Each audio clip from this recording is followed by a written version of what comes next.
This is The God Show, a conversation about the human spirit with your host, Pat McMahon. On our 20th year worldwide, and it's good to have you with us. This is not only The God Show, but it's also September. And I'm not the keeper of the calendar. It's just that this program today is about September. One moment in September, several really, but referred to historically as 9/11. And September 2001 will always be remembered that way. We're going to remember it today through the eyes of someone who has, I think, eloquently, tenderly, sensitively become an authority that we call upon because of his understanding and knowledge of those things that went before, during, and after not only the Twin Towers, because remember there were more planes, more targets, and we'll get into that later. Rabbi Brad Hirschfield, our guest from New York now, president of the National Jewish Center for Learning and Leadership, and tell us first of all exactly what the National Jewish Center for Learning and Leadership is, other than the self-explanation of the title. Well, first, I want to thank you, Pat, for having me with you and allowing me the privilege and the honor of helping you and your audience remember one of the dates that I do believe will live on for generations in American memory. The work I do in the center that I lead is basically committed to the idea that religious pluralism is a public good, and that we should never be forced to choose between honoring whatever faith traditions we follow, including the tradition of following no faith at all, because they should all be able to be present.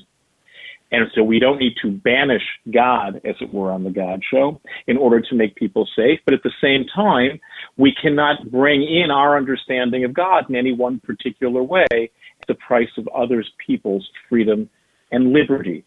And so the basic idea is that whatever tradition we follow, in my case Jewish, though we work across all kinds of religious boundaries, the hope is that our traditions should be resources to all people who might want to dip in order to lead more ethical, more meaningful, more civil lives, both within their particular chosen communities and also as a nation. It's good work. It's good work that makes a difference in everybody's life, whether they even think about it or not. But I wonder if you felt that same sense of religious freedom after you found out who was responsible for the chaos and the deaths on 9/11. So the fact of the matter is that I did. And in fact, before I even knew who was driving those planes on that horrible day, I was sitting in my office in Midtown Manhattan, and my assistant came in and she said, a plane hit one of the World Trade Center towers. And that happened once, that has happened to other buildings in New York a long time ago. I assumed it was a terrible accident, perhaps a private plane, and hoped that there wouldn't be too much death and destruction. And it's obviously a bad thing, but not a world-changing and life-changing thing. And then a minute later, she came in, not a minute, a few minutes later, it happened again. And then it was clear to me these were not accidents. But more clear to me, as soon as I saw the image of it happening, is every fiber of my being told me that religion drove those planes into buildings. And that was a very disturbing thing for a person who believes deeply, not only in my own particular religious tradition, but in the potential good and the demonstrated historical good that religion does and has done. But I know this about religion. And it doesn't matter which one. We can talk about different traditions. They've all had their great moments, and truthfully, they have all had their moments of shame. Religion is very much like the fire that we use, which can heat our homes and cook our dinners, or it can burn down the whole house. The issue is not the fire. The issue is who's wielding it and how. And so interestingly, before I knew which tradition was likely behind it, I had a deep intuition, tragically confirmed, that this was very much an act of religion at its worst, just as I could sit here and tell you stories of being witness to religion at its best. Because historically we know there has been no source, and avowed secularists and extreme atheists love to say this, and they're not totally wrong. There has been no source for murder and mayhem in the world like religion. They forget one crucial fact. There has never been a source for human compassion, profound bravery, and the ability to transcend ourselves on behalf of others like religion. Again, it's not the religion. It's those who use it and how we choose to. We're speaking with Rabbi Brad Hirschfield, and I ask you now as a favor to just temporarily put aside your title, Rabbi, and put aside your representation of the organization that represents such diversity of faith and such a sense of brotherhood across all of the symbols of religion. Put those aside for just a moment and answer this as a human being, just Brad. When you heard it and when you realized what had happened and that there was a second plane into the second tower, was there a personal moment of anger, of resentment?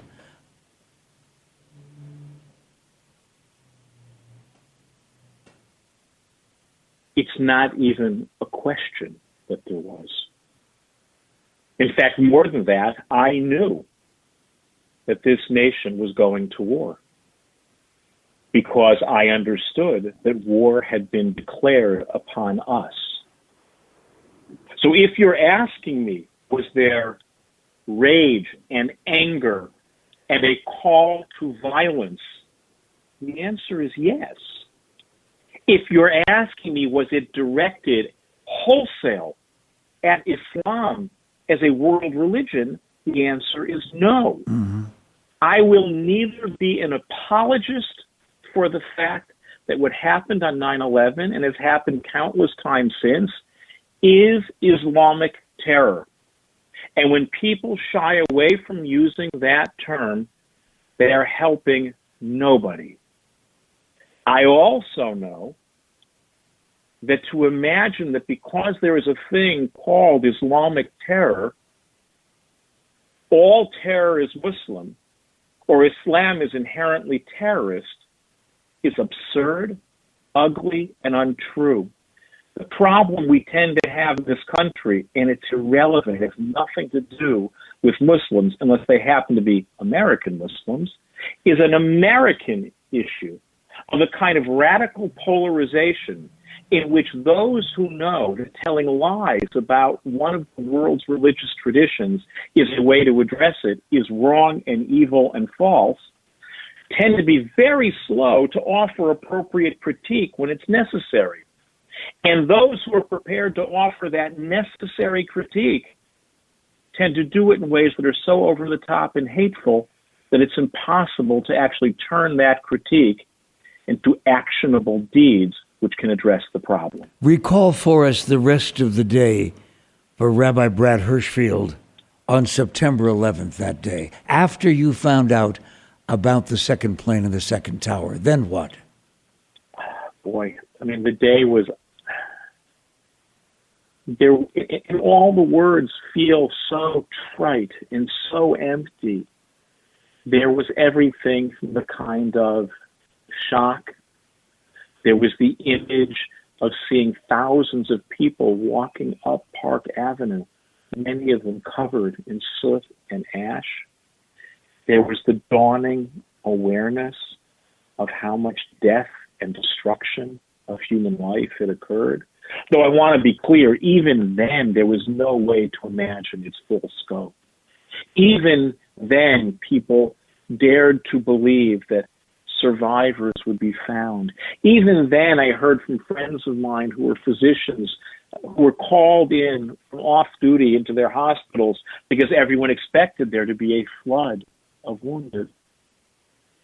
And then over the next 12 and then 24 and then 36 hours was the indescribable pain of the dawning awareness that there were very few wounded. There were just thousands and thousands of murdered. And I don't know what words can capture that. I think about it often today as we look at 20 years. And I think about the fact that while we should never forget what happened, and we must never forget those who were murdered, or the lessons that I hope we learned from that event. But I am struck that we have largely, if not completely, in most ways, healed from 9/11, with the exception of the struggle with ongoing Islamophobia. But even that is getting much better. And the fact that there are still 8,500 troops in Afghanistan, which was the source of the original attacks from Al-Qaeda. But I think that it's very important as we turn into the next 20 years to appreciate that healing is not betrayal, any more than visiting Germany or Japan or Vietnam is an act of betrayal of all of the fallen who died in those causes. There are those listening right now here and in Europe and in Asia. The fortune that we have, the good fortune that we have, is being able to present thought-provoking ideas and conversation to the world. And on that day, the world shared with the United States the horror, the grief, and also the surprises of the discovery that it was not just one target. And I'm asking you to reflect on that day and the continuing information that we were privy to for those people who were just approaching their 20s and didn't really live it other than memories on newscasts that they see today. 4 planes, 3 destinations, the Pentagon clearly, obviously one, but then there was the plane that was brought down by those heroic passengers in a field in Pennsylvania. Go back. Tell us about that. Most often when a terrorist attack happens, it's a one-off event. I think here what was quite profound was this felt like so much more than that. Although I shudder to say that because any one of those events, I don't even know what more means, right? It's at some point, scaling tragedy feels wrong-headed and almost insulting to the victims of any one of them. But I think what it did do is it underscored that this was a far more sophisticated, coordinated, and broad-sweeping assault than any of us, or I should say most of us, certainly anyone my age, had ever experienced in this country. It wasn't just one event or 2 events. It wasn't just 2 events in one location. It was multiple events in multiple locations. I mean, at that point, you stop feeling like it's, quote, just, again, terrible term, an act of terror, and it is a full-on declaration of war. which in fact is exactly what it was intended to be by the people who did it. Rabbi Brad Hirschfield, president of the National Jewish Center for Learning and Leadership, our guest today this September. And I really hope that none of you are saying right now, oh, not another one of those reflections on 9/11. I think I've heard it all. Well, really, no, you haven't, because we're talking about individual ideas and individual reflections and individual experiences, because Rabbi Brad Hirschfield was in New York. How close to the Twin Towers were you?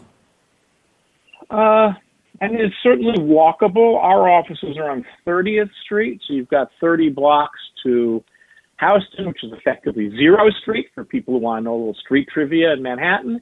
And then you've got to get down to Lower Manhattan, which is probably the equivalent of another 20 blocks. So, I don't know, a mile and a quarter.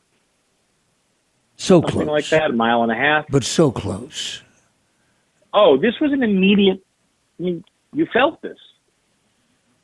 It was absolutely an assault on home. It was nothing less than that, let alone what then began to become clear, although really not until the next morning, was that everyone I knew somebody who was murdered that day. Mm. So this was not some distant event happening far away, not only close geographically, but close emotionally. And that, took months and months to digest. The perpetrators, yes. I was going to, because remember, it took a long time to begin to sort out and figure out in the ash of the pit who was who, and to be able to allow people to begin to bury their dead. That was not a small thing. And so the agony of that was protracted over many months as people labored daily at a site over in Staten Island to try and figure out what remains could be salvaged and who could be identified how, to give the murder victims' families as much closure as possible. And over those many months and into the next year, it was also discovered that there were victims among the responders. Oh, there were many. My own community where I live, not where I work, is home to one of the firehouses that I think of the firehouses outside of the borough of Manhattan sustained the largest number of losses, and lost 5 men that day who were doing, firefighters, who were doing, and that's why I'm great respect for cops as well, but what firefighters do is so profoundly counterintuitive. They literally run in when every other normal person is running out. And that is an act of bravery and compassion that I think is very hard to fully understand and always worth appreciating. I thank you for reminding us. Rabbi Brad Hirschfield, our guest on The God Show. And I'd like to bring up something now that may not be common, although I think probably there are a lot of people who harbor these thoughts without speaking them. And that is the interpretation of evil when it comes to a determination of what is war. The kind of evil that took place that day. And let's concentrate on the one you're most familiar with, the Twin Towers in Manhattan on 9/11. And in 1945, I have heard people make this comparison. In 1945, another surprise attack by the Enola Gay on Hiroshima with a weapon that had never been used, hardly conceived by most people in most parts of the world. Not even a comparison as to the fatalities. something like 145,000 in Hiroshima, including those that died later as a result of radiation. But I've heard people talk about that definition of evil, that Hiroshima, that it was not necessary, that Japan would have surrendered after a while. We had them on their heels. Why was it necessary to do something like that in that show of force? And the show of force, of course, by those terrorists, cowardly as it was a surprise attack. Compare the two. Look, I'm not even sure that I can, and I think such comparisons in general are really reflections of the political agendas of those who would make them. Mm-hmm. Now, that may be true of the defense as well, but it rather boggles the mind to figure out how a protracted war initiated against the United States by a foreign power, in which we can debate 70 years later we were winning or we weren't winning, but no one can know that, how that's analogous to a bunch of upper middle class young men buying into the notion that the presence of Americans anywhere that they deemed to be Islamic territory equaled an assault against an entire tradition and its 1.2 billion followers, and therefore the primary target of assault would be to murder as many American civilians as possible in one fell swoop. I don't even begin to understand the comparison, which has nothing to do with not being sensitive to the fact that there is probably a great deal of soul searching that needs to be done about the use of those weapons by the United States of America. Mm-hmm. So I want to be clear. The fact that the two are absolutely not analogous in most any meaningful way does not mean that there is not plenty of room to talk about the use of weapons of mass destruction by the United States of America. It's an appropriate question to ask. It's not an anti-American thing to think about. In fact, I think one of the things that makes the United States of America a great nation is that we do reflect on our wars, that we even prosecute soldiers who do things that we deem to be illegal. But that has nothing to do with needing to make false moral equivalences so people can feel either more bad about 1945 than they may need to, or less bad about 9/11. Because at the end of the day, they're not synonymous situations militarily by any one stretch of the imagination. But things don't have to be the same in order to demand our attention.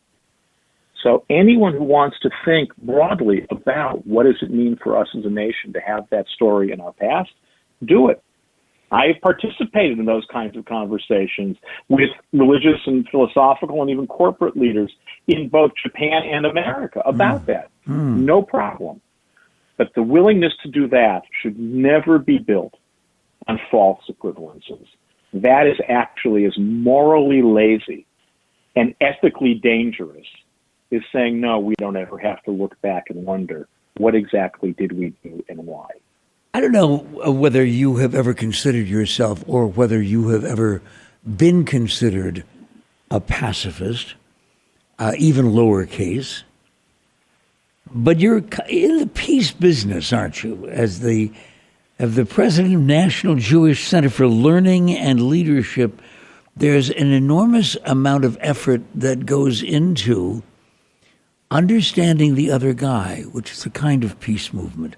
What do you say to the person who says and believes firmly that all of the people who perpetrate things like the Twin Towers and the Pentagon and that field in Pennsylvania and virtually everything that has gone on under the general heading terrorism, here, Israel, Europe, Asia. Mm-hmm. What do you say to the person who says That's always them. We in America don't have terrorists. Oh, boy. Talk to people at the Tree of Life Synagogue or church in South Carolina, or a young woman murdered with a car that was driven over her. Or we have plenty of terrorism. But I want to go back because I want to be very clear. I am not now, nor have I ever been, a pacifist. Mm-hmm. I actually find pacifism, for most people who proclaim it, a rather lazy position. Because my experience is that people who will fight for nothing will stand for anything. I don't think pacifism is the way to go. But I want to say, take a moment to respect, there are traditions, namely Eastern traditions like Buddhism, that really believe it is the way to go, and that standing by in the face of murder and rape and all kinds of other crimes is appropriate because, as Buddhist teaching would share, the violence has to stop somewhere. Let it be with you. I don't believe in that, and I cannot advocate for that. What I always tell people who claim to be pacifists is if someone came in, and forget murdering you, because there's something kind of sacred about the idea of imagining you would die rather than do violence. If they brought your child or your mom or dad or your life partner in, and they said, I'm going to murder her now, but you can stop me with violence, would you really not stop that person? And 99% of the time, well, I don't mean that. Great, then you're not a pacifist. Now, we all agree there are horrible times when violence will be used, and by definition, its use represents a failure of all other options. But it's not an excuse for standing by and doing nothing. The peace for which I advocate is actually the notion of peace that comes out of my own chosen tradition of Judaism. It's a term that actually most of the world in America knows, called shalom. Shalom is not the absence of war. Shalom is the same Hebrew word for wholeness. Peacemaking is not about trying to get rid of war. That's a naive and foolish idea. Peacemaking is about trying to make room for more of the whole. And that as more room is made, we hope there can be less violence. But when people come to assault you, if, God forbid, that should happen, I hope you find the strength to stop them by any means necessary. Not one bit more than is necessary, but by any means necessary. And to go back to the notion that there are no terrorists in America, unfortunately, morgues are full of people in this country who have been murdered by domestic terrorists. And pretending it to be otherwise actually, I believe, weakens our fight against foreign terrorists. Because once we realize that terrorism is not the domain of any one country or tradition, but it is a human proclivity, then we can roll up our sleeves, build the appropriate alliances to go to war against it, whatever language it speaks, in whatever country it walks, whatever Bible it thumps, and whoever its victims may be. And those are the kind of alliances which ultimately can defeat terror. Do you consider violent hate crimes forms of terrorism? It depends how they're used. They certainly can be. I mean, that's the point. I don't know you would have to tell me why defining it one way or the other is useful or not useful. I mean, generally they probably are, but why would it matter unless it's our temptation, yours and mine, to say, well, once we can brand it terror, then we can feel good about doing whatever we want to it. And that's my point. I think we should be much quicker to label things as horrible and then much more sophisticated in how we fight them, as opposed to quick to label them as horrible so we can stop thinking and just start doing. Brad, there's very, very little that has ever happened to any community that could lighten the load of 9/11. But September, fortunately, also gives a kind of warmth and a special kind of memory to this community, not to ever exclude the reality of the Twin Towers. But It was then only the next month, October, and the World Series. And I know that you're speaking to us from the Bronx. But there are those who somehow felt such remarkable surprise and elation, and certainly overdue everywhere. But in our town, just when it came to sports, that brand new baseball team, the Diamondbacks, not only won the pennant, not only were in the World Series for the first time in their lives, in opposition to anyone's predictions, including our sports people here. But are you kidding? This was a scripted kind of presentation. This is one of those things that you expect to see on the Hallmark Theater, that it's not only the new kids in the West, in a place that had never had a Major League Baseball team before, but they're playing who? The Yankees. Yep. That's a Broadway show. That's a novel. That's one of those things that you say, no, that doesn't happen in real life. But it did. And President Bush showing up to throw that first pitch, and all of the things that happened, and for us, of course, including the unheard of, the unthinkable, that we beat the Yankees. And there are those who said, oh, no, wait a minute, hold it. God has a plan. God has a plan for baseball, the World Series and everything, the NBA Finals and the Super Bowl. And that's one of the reasons why it is that you see so many people crossing themselves prior to a ball game. Right? God is on our side. But where was God that day? And I bring that up because there was that remarkable time, and I think that it was also felt deeply by Yankee fans as just finally something else for just 2.5 hours, 3 hours, that we can think about and celebrate when there's so little to celebrate, not only in the city but across the country and around the world. But there are people who also say, how could God have a plan that included that kind of mass slaughter in his name? Rabbi? And anyone who dares to answer that question definitively, I would run, not walk from them. Not the assertion that there is a God and that God has a plan. That's a matter of faith, and I'm as comfortable with those who assert it as those who don't. But the people who can tell you, oh, yes, and I can explain that plan to you, run, don't walk, because by definition, they are not worshiping an infinite God. For if they were, their finite minds would have to admit they cannot understand the plan.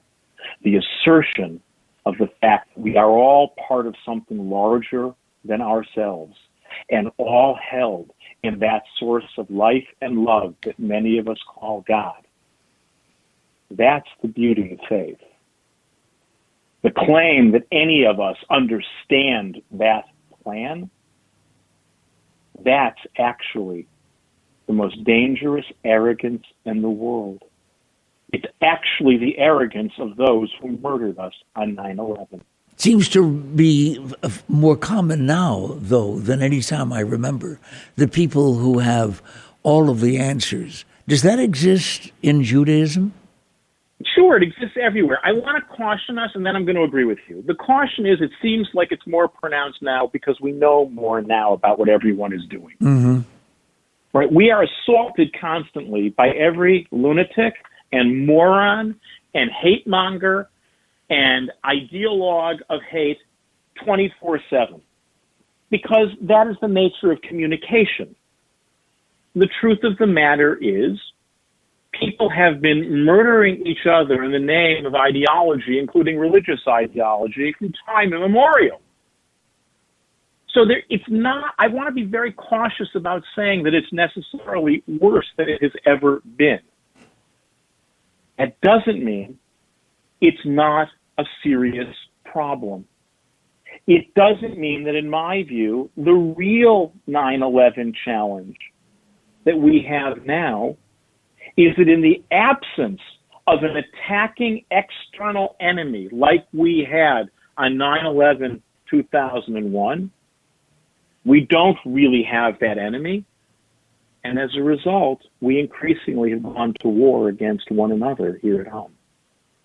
And if you ask me today, which set of concerns worry me more, I don't know that I could answer, but I can tell you that at no time in my life have I worried more about a culture of going to war against one another here at home as much as I do now.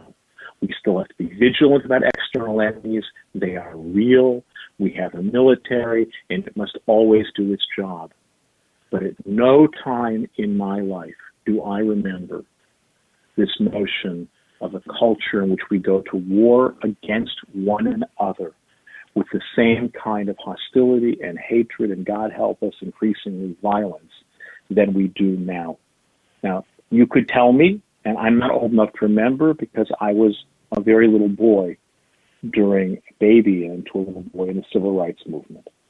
And I imagine the civil rights movement, some of the stuff that happened around Vietnam was similar, from which I take away two lessons. Number one, we've been here before, so we better be very careful to do it better, and hopefully we will get through it. But now I want to be very clear. One of the benefits of an external threat is brings people together. But who wants to be unified because we're getting murdered by a third party? Now the real challenge is, how do we honor 9/11 by building a kind of unity in the absence of an external enemy, as opposed to saying, wow, there's no external enemy, I guess we'll go to war against each other. But 9/11 took place in 2001, 19 years ago this month. So I'm asking you, Rabbi Brad Hirschfield, what should we be reflecting on this month and beyond? So I think it's twofold. First, as I said toward the top of the show, we should never forget what happened. We must never forget those who were murdered, nor the lessons that we can learn from having been attacked as we were. But memory is a choice.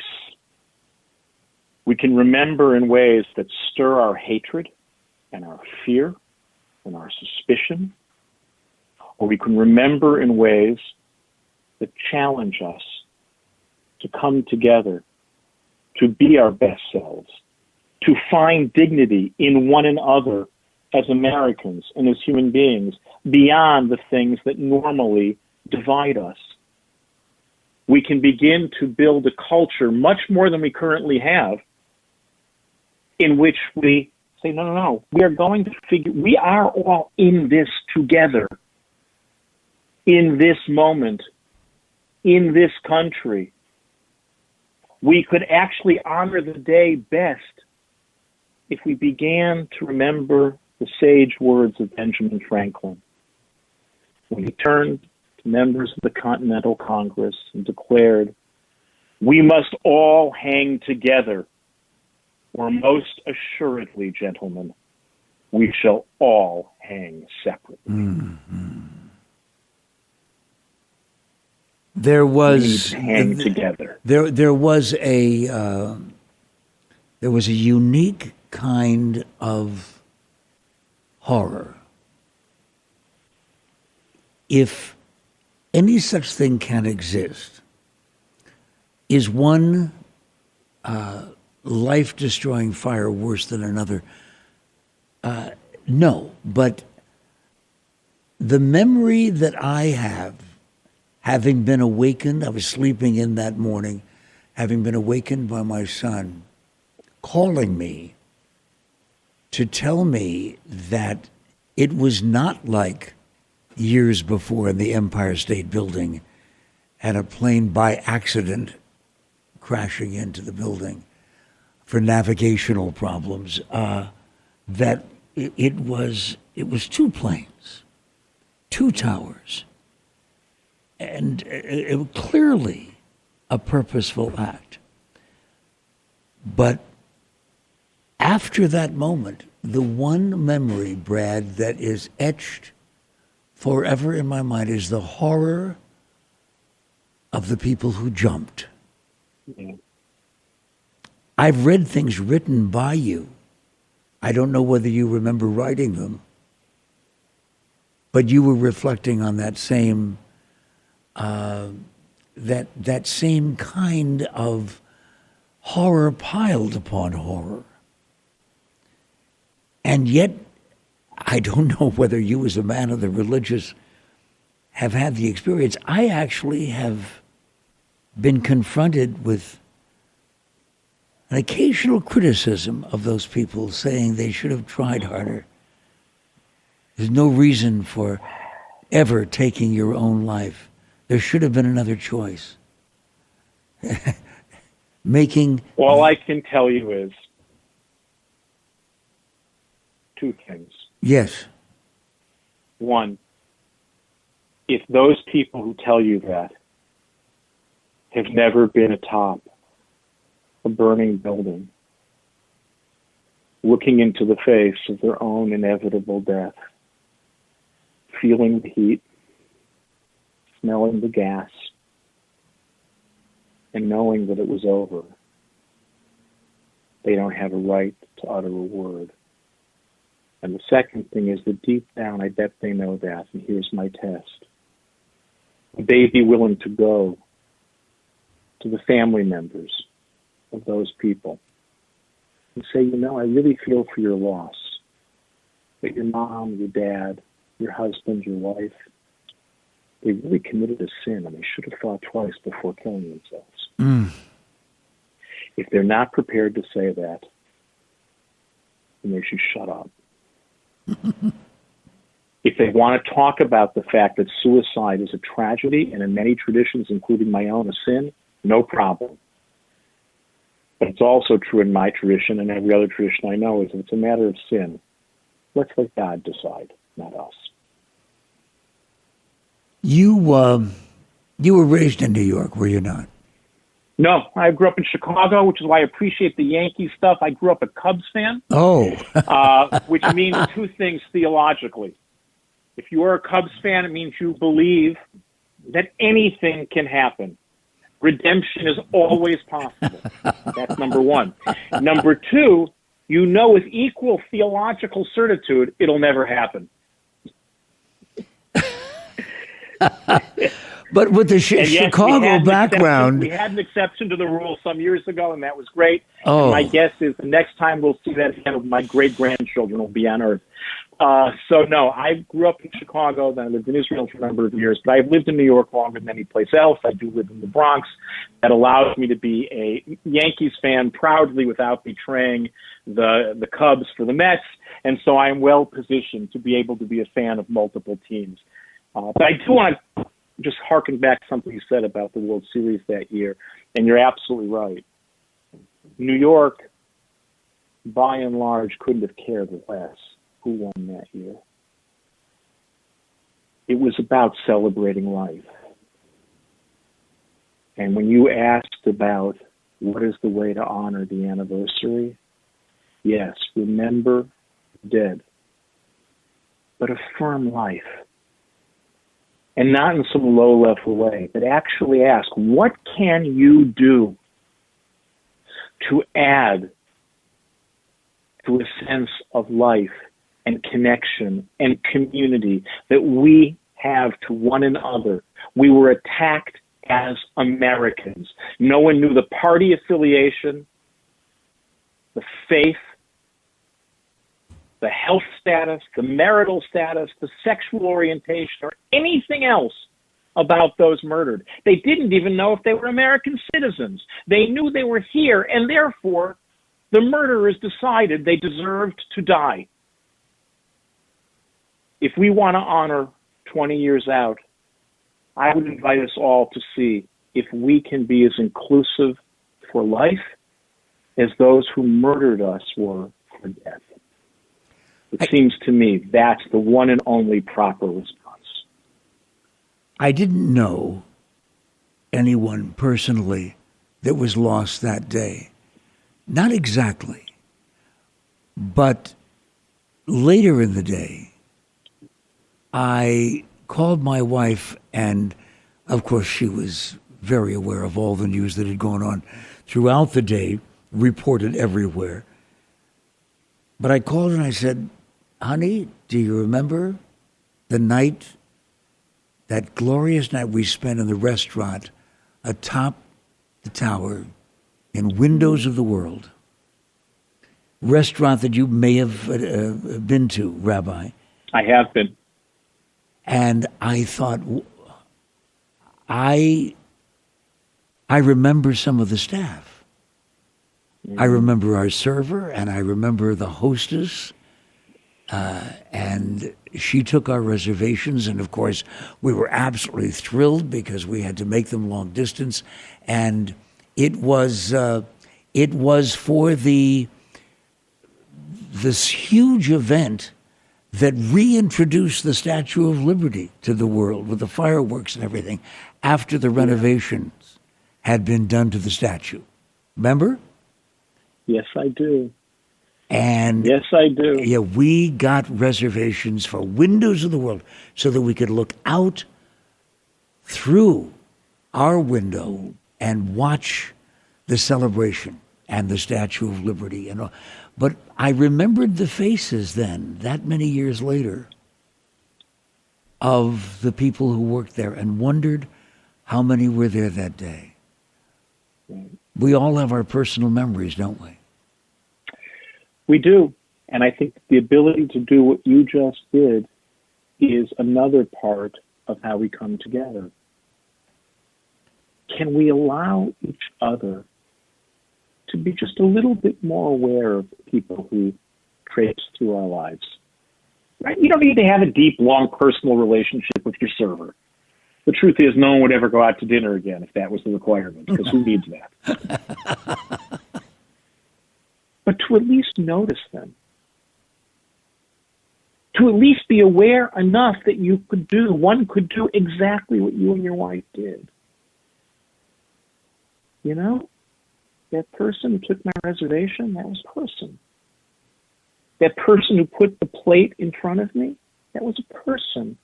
And I'm not even suggesting you needed to figure out how to contact the restaurant and find out were they murdered that day, were they not.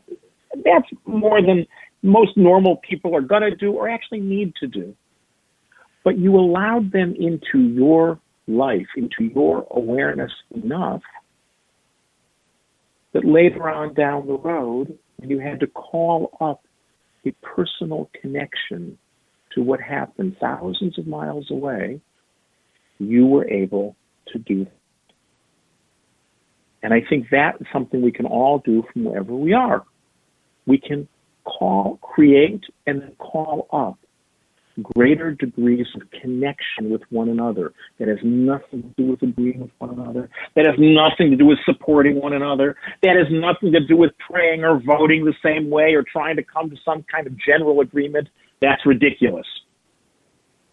It is the ability to understand the person who does every one of those things exactly the opposite from you remains a human being nonetheless.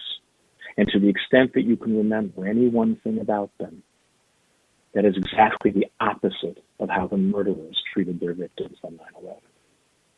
You touched on this a few minutes ago, but I really would like you to pursue it just a little further, because I know for a fact that whether it's somewhere in the Middle East, someone listening, or someone down the street listening, those zealots will still defend some of those people that you've just called through the hour, murderers, those terrorists, on those 4 planes. And they would say, as they have said in the past, they were soldiers at war. And there are no rules of war when it comes to this. And we have lost this many at the hands of your soldiers. And you remember this because our soldiers brought down those towers. They compare it to an act of war. Please comment. So I'm going to comment, but I want to comment with the awareness that nothing I'm about to say will help those people.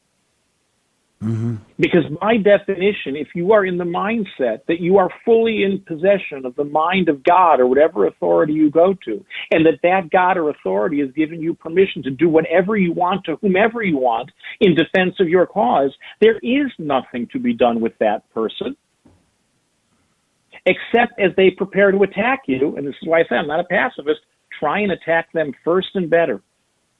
And I know that's horrible, but there is no alternative if it's a short to medium-term threat. If it's a longer-term threat and you want to begin to change that culture, which is just as radical, we would actually have to ask ourselves and ask those people, what is it you want me to learn from you? Let's not talk about just war, unjust war, why you did it, who was right, who was wrong, because we ain't never going to agree. But tell me what it is you want me to learn from you. Again, this is short of when they represent a physical threat. If that's the case, kill them. But the equally necessary and just brave thing to do is when they're not a physical threat. And if we hope to ever be their teacher, which is what you've now asked me to do, I know this. Before you can be anyone else's teacher, you must first be their student. If not an act of war, Brad, then there are those, and they are legion, who say that it was an act of faith. Their God versus my God versus your God. Allah Akbar, they say. And we say for God and country. What's the difference? Everything and nothing. It was an act of faith. But the fact that something is an act of faith does not give it an imprimatur of goodness, decency, or moral value. As we said before, the fact that it's an act of faith means one of two things is likely. It will be the most dastardly and ugly act imaginable, or it will be the most profoundly sacred and life-affirming. Don't tell me about the motivation until I can also look at the impact.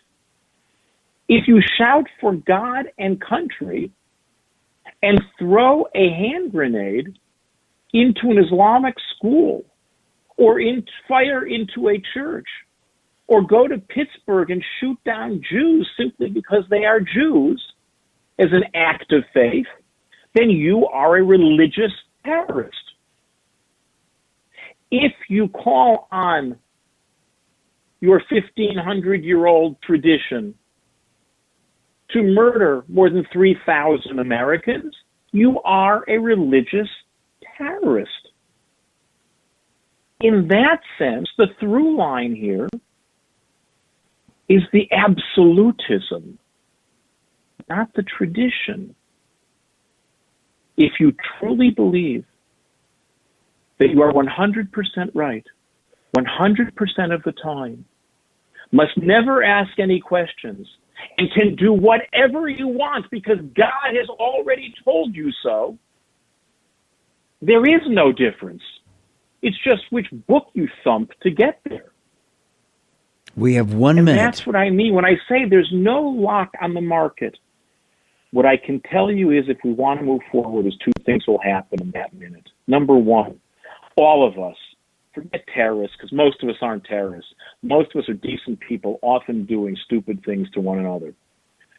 Stop talking about what or who we are against and talk about what or who we are for. That's number one. And number two, let there be no calls for unity or civility without a willingness on the part of those who do so to acknowledge their own side's contribution to the challenges we face. The contribution need not be equal to those you oppose for it to be real. In other words, there is work for all of us to do. No better way to close this hour with Rabbi Brad Hirschfield, president of National Jewish Center for Learning and Leadership. He's offered us both today on The God Show. Rabbi, this is Pat McMahon saying, Happy September.